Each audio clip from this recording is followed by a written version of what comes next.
Well, our third speaker has written his own introduction, and I called it the Foreign Service Diplomat, and his topic is diplomacy as learned during his career with the U.S. Agency for International Development.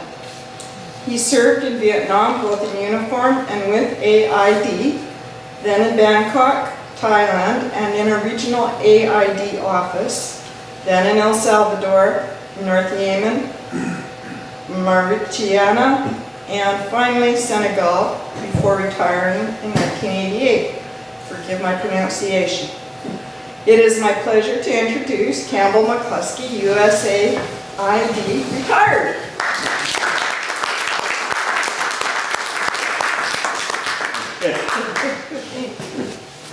Retired, and nothing like the danger that you have up in the Aleutians.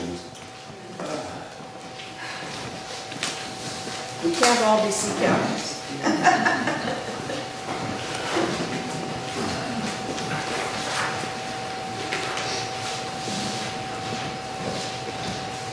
Just a word about all those posts that she listed. U.S. Foreign Service officers serve where they are sent. My first tours in U.S. foreign assistance grew from my U.S. Army enlistment and 47 weeks, 6 hours a day, at the Army Language School in Monterey, California. Diplomacy, quote unquote, is the name of the game for anyone representing the country to another country, and for aid employees, it is particularly important obtaining handshakes, as you see from the logo, and that requires a little diplomacy as well. There is no school for diplomacy. So the school for diplomacy for me was on the job, feeling one's way. You cope with events of the moment, and a Yemeni colleague, for example, came to the door one Sunday afternoon. We were preparing for guests. He was seeking to find the embassy medical doctor, the regional medical doctor. I didn't inquire why, I just helped him find the doctor. And it was obviously something important. He said there had been lightning had struck boys up in his village in the mountains. It was his village because he was a sheikh. Fortunately, my wife ceased preparations for dinner long enough to say, "Take Harazi wherever he wants to go. Our guests will understand," which they did. The upshot was my finding 2 Peace Corps health volunteers to ride with us to Harazi's village, and the next day to bring 2 shook-up teenage boys down to the capital, Sana'a, North Yemen, for R&R and recovery. I mean, it was more than that, of course, because the volunteers that had to examine the victims. Well, since the victims were 2 males, the female volunteer was out of the picture. So, and so was I. So we tucked ourselves away in some dark corner and passed the night. I don't know how much diplomacy is involved, but in the Arab world, if someone wants you to do something, you do it. A more delicate lesson was escorting a project contract water expert into the empty quarter, otherwise known as the Rub al-Khali, the disputed border between North Yemen and Saudi Arabia. Our first task was winning over the North Yemen appointed governor to that area. Inside information told us he had been educated in Russia, had a Russian-born wife, and would accept gift of alcohol. It was a very nice idea because we wanted to take something. And he also enjoyed chess. Well, so I took a chess set. I had no idea that this Russian-educated gentleman would be such a weak chess player. So it was all I could do to contrive to lose. And I tell you, chess players don't do that. It's very difficult. I did lose and felt like a diplomat. This gentleman guided us for 3 days and nights in the empty quarter. Mostly because we were taking the water expert to look at the various wells, which he did. They all were 25 meters deep, regardless of how much slope there was toward the Saudi desert. And the last day, the governor informed us that the local sheikh had invited him to spend the night, to stay over. And he was using us, his guests, as an excuse not to stay. And you know, you have to be back, right? Yes, yes, nudge, nudge, wink, wink. So we followed 2 pickup trucks that belonged to the local sheikh, and as we approached where they were telling us to go, they peeled off to the side. And I'm sitting in the back seat, and, you know, there are no doors in these international harvester things or whatever it was. And I said to my colleague, I said, haven't we seen this Western? And he said, oh, yeah, I know what you mean. We got a little farther. Some of the governor's vehicles were already ahead of us, and some of his people were out. One of them was chambering around and looking up on this hillside over here. How do we get out of this vehicle? And the vehicle stopped with an aid driver, and the governor hopped out and went dashing off to see the local sheikh. And another man was down here, and I turned my attention to him. He was also chambering around. Everyone's carrying Kalashnikovs, whether they're 8 or 80. And I looked back up the hill. I said, there's no concealment up there. And my friend in the back seat was down like this, looking out the window.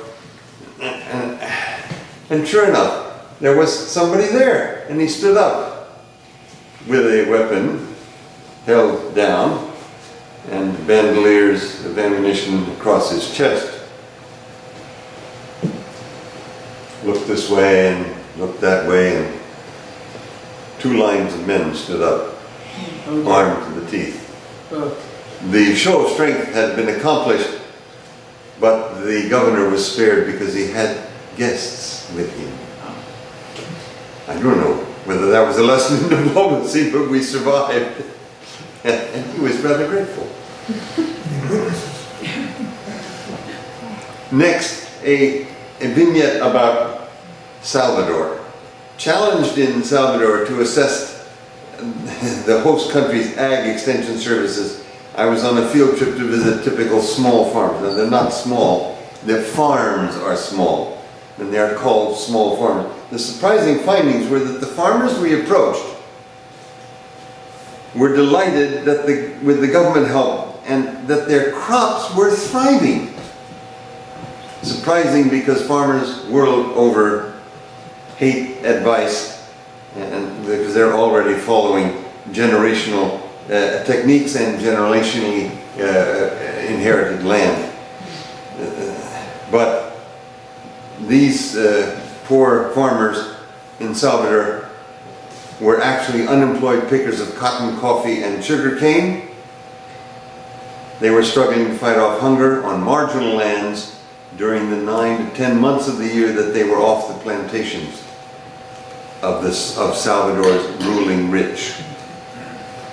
And the ruling rich want them to stay poor.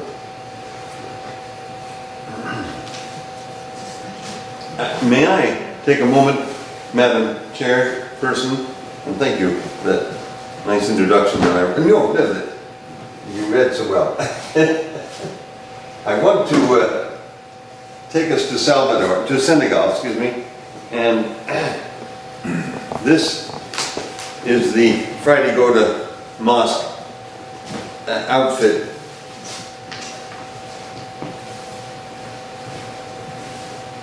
Which my staff gave me when I left. They were so glad to see me go. I have a quilt. Is that a chihuahua? Say again? Is it called a chihuahua? I have no idea. Yeah.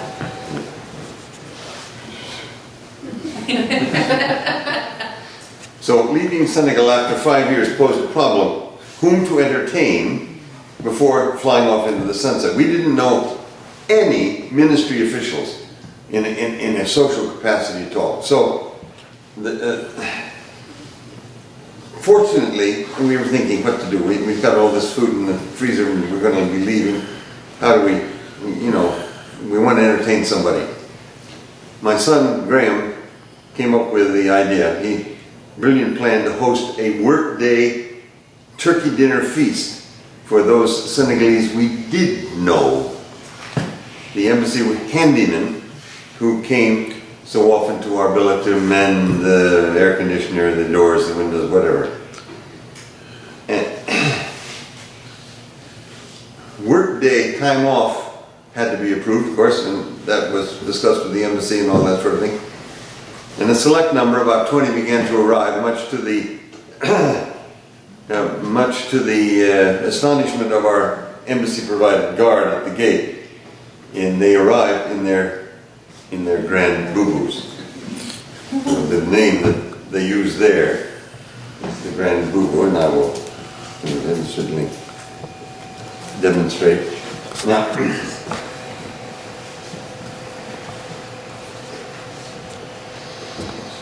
we had augmented our kitchen staff so that we had the meal already, and they began to put it out on a buffet, a great long spread.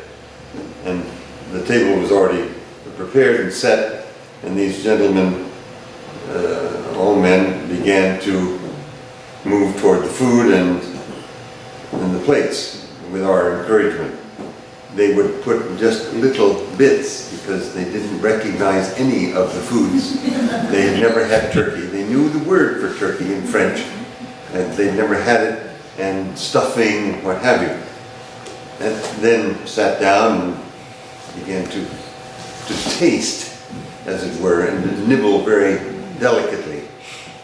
Well, they liked what they tasted, and pretty soon they got up for refills and heaped the food on their plates. The problem then became what to do after. And again, my son came up with a plan. He said, turn on the TV. We had just received a tape through the through the embassy pouch, and it happened to include the winning skating pairs at the Calgary Winter Olympics.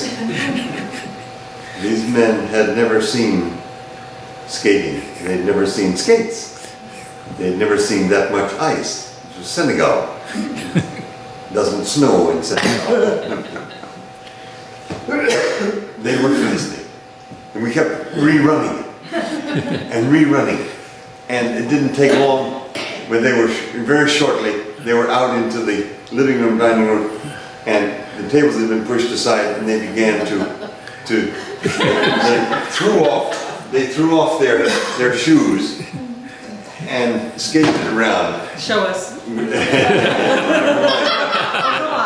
on. Yes, thank you.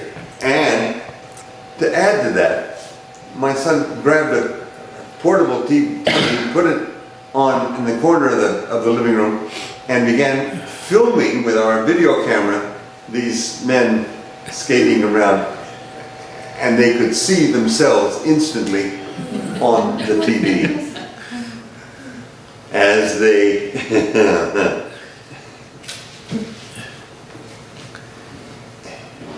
as they imitated what they had seen on the TV. The Canadian pair, you recall, who tiptoed on their skates the long way across the ice to the strains of shuffling off to Buffalo. You remember, you have to tiptoe, never mind.